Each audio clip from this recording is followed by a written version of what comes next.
Assalamualaikum warahmatullahi wabarakatuh. Shalom Om Swastiastu. Nama budaya salam kebajikan. Tabe selamat lingkungan alatai. Salam sujud kerana melimpang. Adil katalino baca ke surga. Bersengat kajibata. Arus. Perkenalkan kami dari kelompok 10 ingin mewawancarai Pak Beta Salendra. Selaku pemilik dari usaha Salendra. Di sini tugas ini kami laksanakan untuk memenuhan mata kuliah Statistik 1, jurusan Akuntansi, Fakultas Ekonomi dan Bisnis, Universitas Palangkaraya.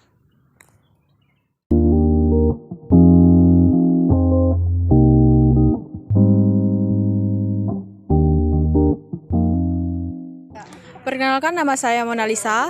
Kenalkan, saya Nurul Elisa Hidayah. Kenalkan, nama saya Leoni Titus. Perkenalkan, nama saya Mia Nur Sapna. Perkenalkan, nama saya Putri Wahyuni. Perkenalkan, nama saya Dika Pristia. Perkenalkan, nama saya Maulana Fonur. Perkenalkan, nama saya Nur Karantina. Saya Maurindina. Saya Nadia.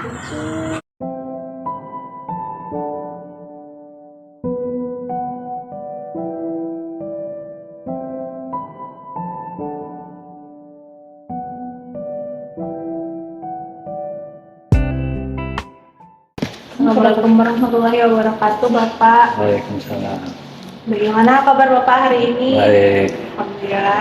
Sebelumnya, perkenalkan saya Maurindina, mewakili teman-teman dari kelompok 1 mata kuliah Statistik Ekonomi dan Bisnis, jurusan Akuntansi, Fakultas Ekonomi dan Bisnis, Universitas Palangkaraya. Di sini saya dan teman-teman ingin mengucapkan terima kasih atas ketersediaan Bapak selaku pemilik dari usaha sablon ini ya Pak ya? Iya. Mungkin beberapa pertanyaan saya kali ini adalah pertanyaan yang akan mengarah ke statistika karena perbincangannya merupakan pemenuhan dari tugas kelompok statistika kami Pak. Saya ingin bertanya nih Pak, sejak tahun berapa usaha Bapak ini didirikan dan apa alasan Bapak mendirikan usaha ini? Ya karena ini pertama berdiri secara formilnya tuh tahun 2000. Tahun 2000. Tapi sebelumnya tuh waktu masih kuliah kan sudah mulai tapi masih masih Senin Kemis lah. Pas lagi nggak kuliah kita nyablon. Itu kalau dari mulai kuliah itu ya mulai tahun 93. Tapi kalau formil tuh yang memang ditekuni menjadi usaha untuk menghidupi keluarga itu tahun 2000. Dan kenapa dipilih itu ya karena yang pertama memang saya itu hobi menggambar kan. Nah, itu kan pertama kalinya kan kita merintis itu sablon. Kan ada kaitannya dengan menggambar segala macam. Pertama awalnya memang hobi kan. Nah, cuman selanjutnya karena di situ bisa menghasilkan uang, ya akhirnya kita tekuni jadi bisnis utama untuk menghidupi keluarga. Itu sejarahnya. Berarti yang pertama sablon, Pak. Sablon. Oh, dari sablon terus berkembang lagi. Jadi pionir awal mulanya kita bikin usaha itu ya sablon, jasa sablon. Nah, seiring perkembangan waktu, lama-lama kan orang nyablon kan pingin sekalian dengan bajunya. Dulu waktu tahun 2000-an itu jarang orang bikin baju di sini, baju yang polos yang untuk disablon lagi itu kan. Kalau di pasar sana, pasar Bloran itu paling ada 1-2 orang aja yang jualan dengan. Nah itu pun tidak lengkap. Nah jadi karena terkendala situ, kadang-kadang konsumen kita pengen sekalian aja Pak dengan bajunya, dengan kaosnya gitu. Lama-lama kita kepikiran, kenapa nggak kita bikin konveksi aja kan gitu kan. Akhirnya seiring perkembangan waktu 2001 itu kita sudah mulai jahit sendiri kan, jahit kaos, beli bahan baku mentah kainnya kan, dari Jawa kita jahit di sini sesuai dengan permintaan konsumen. Tuh. dari semenjak didirikan awal yang benar-benar didirikan tahun 2000 itu sampai dengan sekarang itu berapa jumlah karyawan Bapak?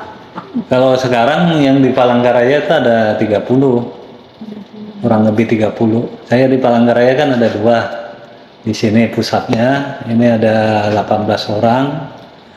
Terus yang di Suprapto itu ada 12 orang. Nah, terus kita ada cabang. Ada cabang di Banjarmasin, itu ada 6 orang. Terus cabang di Morateweh, itu ada 4 orang. Jadi totalnya sekitar 40 orang kurang lebih. Yang di cabang. Kalau dengan pekerja yang banyak itu tuh Pak, berapa lama sih waktu yang Bapak perlukan itu untuk memproses suatu pesanan gitu Pak? Ya tergantung ininya, tergantung item yang dikerjakan, yang jenis yang dikerjakan. Nah sekarang sebelum ke situ kan mau petambahkan lagi, selain konveksi kita kan ada digital juga, ada digital printing, kemudian ada digital sablon, kemudian ada bordir.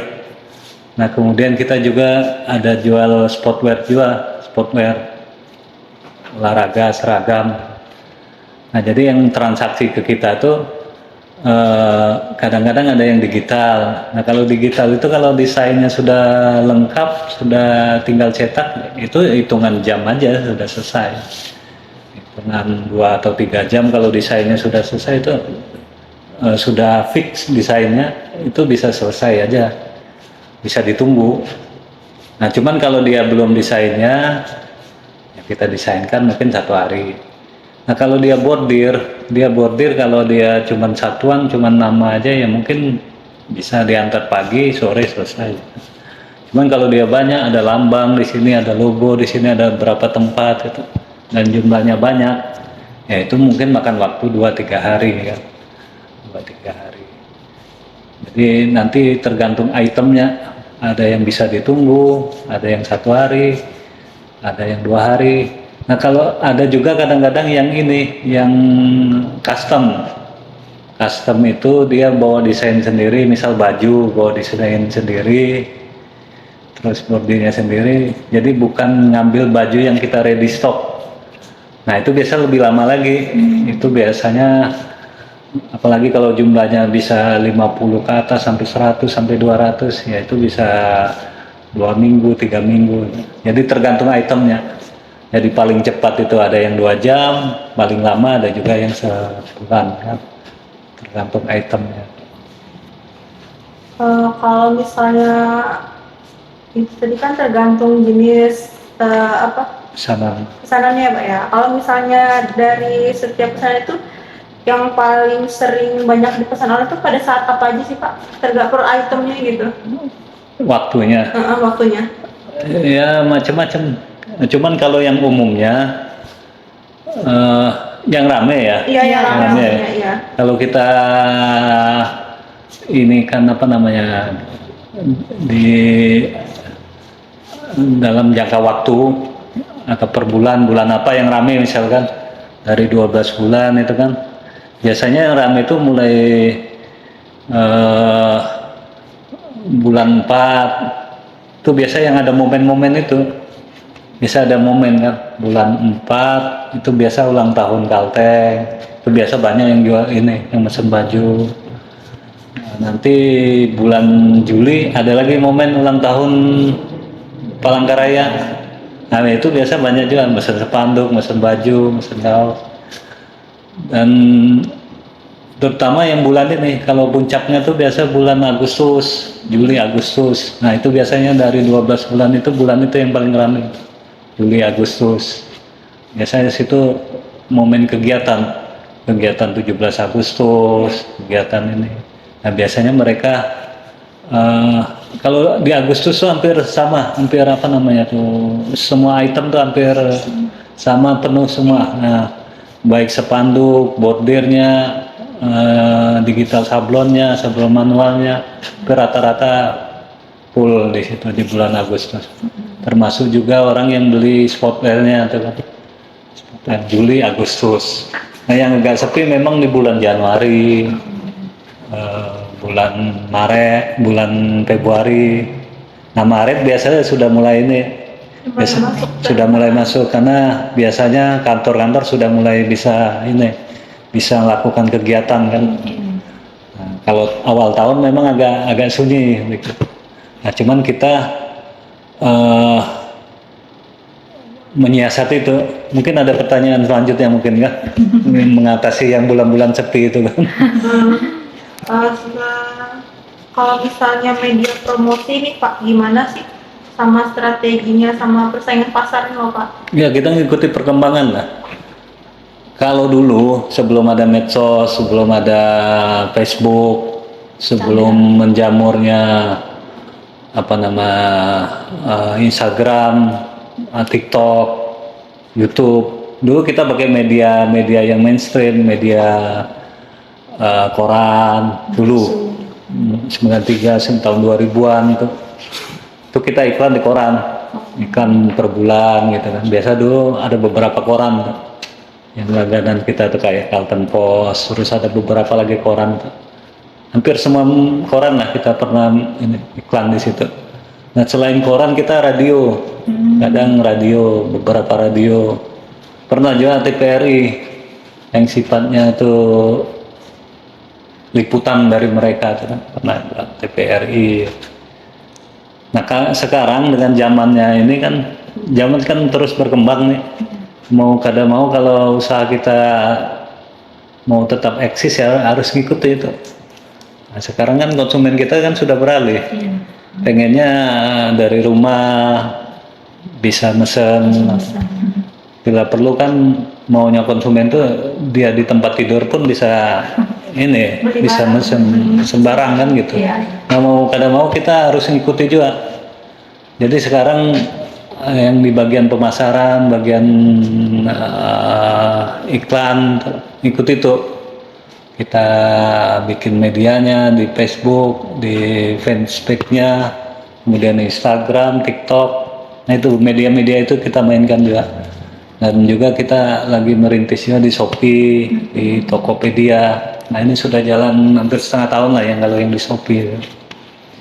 Nah jadi kita memberi kemudahan kepada konsumennya maunya dia sambil rebahan bisa mesen barang ya kita ikuti. Jadi kami melayani itu juga.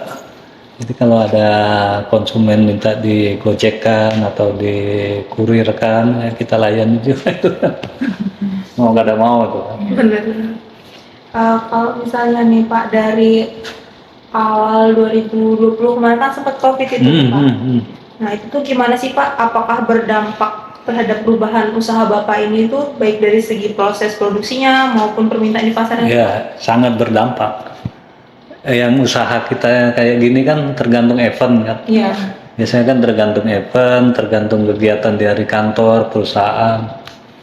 Nah waktu 2020 itu kan hampir semua kegiatan kan di-cancel semua. Kegiatan pemerintah yang mengumpulkan banyak orang, kemudian kegiatan seminar-seminar, segala macam.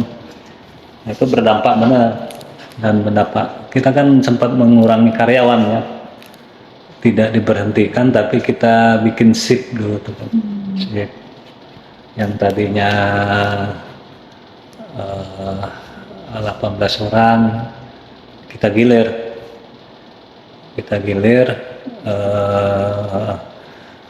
26 hari kerja itu jadi 13 hari kerja aja kan, bergantian kan. Kalau separuh istirahat besoknya separuh lagi. Nggak mau kan, karena memang waktu itu apalagi waktu itu kan ada PPKM, kemudian ada apa PSBB, itu kan nggak boleh beraktivitas semua kan. Nah, mau kan karena memang aturan pemerintah gitu ya kita membatasi itu kan. Nah memang sangat berdampak, bahkan lebih dari separuh omset kita tuh terpotong semua kan. Jadi dari 100% tuh paling tinggal 25 sampai 30% aja omset. Karena orang berkegiatan nggak ada, orang ini nggak ada. Drastis sekali turunnya. Sangat drastis. sangat drastis. Dan Cuman kami nggak terpikir untuk mem-PHK kan, karena kasihan juga kan, karyawan kasihan. Otomatis kita bagi shift aja, separuh kerja, separuh enggak. Ya, walaupun pemasukan kita kurang ya, karyawan kita anggap nomor satu lah karena aset tuh kan. Jadi kita ngambil dari tabungan, dari apa, pokoknya terkuras lah modal di situ. 2020, 2021 itu agak longgar sedikit, tapi belum pulih kembali kan. Berarti berlangsung selama berapa tahun yang seperti itu Pak? Efektifnya tuh 2 tahun. Yang parah benar kan tahun pertama dari 2000, dari Maret 2020 sampai akhir itu turun drastis. Nah, 2021 ya lumayan lah, tapi belum mencapai yang normalnya kan. Kan mulai bergerak lagi nih di awal 2023 kan, di akhir 2022 udah mulai normal lagi. Kalau misalnya nih Pak terjadi kesalahan yang dilakukan oleh karyawan Bapak dalam proses produksi atau ada kendala nih Pak, itu gimana cara Bapak mengatasinya? Yang pertama kita cari dulu apa kesalahannya kan. Misal salah kan kita analisis dulu nih lah. Ibarat kalau orang sakit itu kan dicari dulu sakitnya di mana kan, dianalisis. Oh salahnya misalnya dari konsepnya. Nah, berarti nanti kita panggil yang bikin konsep, yang nerima, yang bagian pemasaran. Nah, kalau nanti ditelusuri, misal yang bagian konsep sudah benar, yang bagian nerima sudah benar. Kemudian bagian produksi, nah misalnya bagian produksi yang salah, nah biasanya kita kasih peringatan. Jadi reward dan punishment itu kita lakukan di sini. Artinya kalau ada yang melakukan kesalahan, ya pasti ada punishmentnya. Bisa bentuknya mengganti barang, misalnya ini salah, misal orang nyablon kaos, misalnya. Nah itu kan bisa kita telusuri salahnya di mana tuh. Di bagian pemasaran kah yang bikin konsep, atau di bagian produksi, atau di bagian packagingnya apa itu, di bagian finishingnya.